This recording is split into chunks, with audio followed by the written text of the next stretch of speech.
Prince Mahesh Babu Pawan కళ్యాణ్కి Twitter వేదికగా పుట్టినరోజు శుభాకాంక్షలు తెలియజేశాడు. సో మరి మార్నింగ్ నుంచి కూడా ఇప్పటి వరకు చాలామంది సెలబ్రిటీలు, రాజకీయ ప్రముఖులు చాలామంది కూడా ట్విట్టర్ వేదికగా పవన్ కళ్యాణ్కి, అటు ఆంధ్రప్రదేశ్ డిప్యూటీ సీఎం పవన్ కళ్యాణ్కి అయితే ట్విట్టర్ వేదికగా చాలామంది సోషల్ మీడియా వేదికగా శుభాకాంక్షలు తెలియజేసినప్పటికీ అసలు మహేష్ బాబు ఏంటి ఎప్పుడు కూడా ప్రతి ఇయర్ ముందుగానే విష్ చేస్తాడు కదా, ఈ ఇయర్ ఇంకా చేయలేదేంటి, అసలు విష్ చేస్తాడా లేదని కూడా చాలామంది డౌట్ పడిన నేపథ్యంలో ఇప్పుడైతే ఆయన జస్ట్ ఇప్పుడే ఆయనకు డిప్యూటీ సీఎం పవన్ కళ్యాణ్కి అయితే ఆయన ట్విట్టర్ వేదికగా శుభాకాంక్షలు తెలియజేశాడు.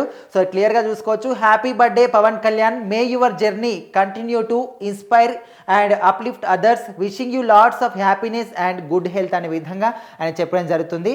సో మరి చాలామంది కూడా అటు చిరంజీవి కావచ్చు, రామ్ చరణ్ కావచ్చు, వరుణ్ తేజ్ కావచ్చు, లావణ్య త్రిపాఠి, చంద్రబాబు నాయుడు, ఇట్లా చాలామంది కూడా అంటే ముఖ్యంగా వాళ్ళ ఫ్యామిలీ సభ్యులందరూ కూడా ఆయనకైతే శుభాకాంక్షలు తెలియజేస్తారు. కాకపోతే మహేష్ బాబు ప్రతి ఇయర్ కూడా ఆయనకు ముందుగానే విష్ చేసేవాడు. సో ఈ ఇయర్ అయితే చాలా లేట్గా విష్ చేశాడని చెప్పుకోవచ్చు. సో దీని గురించే అసలు ఈ సంవత్సరం చేస్తాడా లేదా, చేయకపోతే కారణాలేంటి, చేస్తే ఇంత లేట్ ఎందుకు చేసిండు అనే విధంగా కూడా చాలామంది అనుకున్నప్పటికీ కొన్ని షూటింగ్స్లో వేరే కంట్రీస్కి వెళ్ళినందువలన మహేష్ బాబు మాత్రం పవన్ కళ్యాణ్కి లేట్గా విషయం చెప్పడం జరిగింది. సో మరి అది చూసిన తర్వాత అందరూ కూడా ముఖ్యంగా మహేష్ బాబు ఫ్యాన్స్ అందరూ కూడా ఇప్పుడు రియాక్ట్ అవుతున్నారు.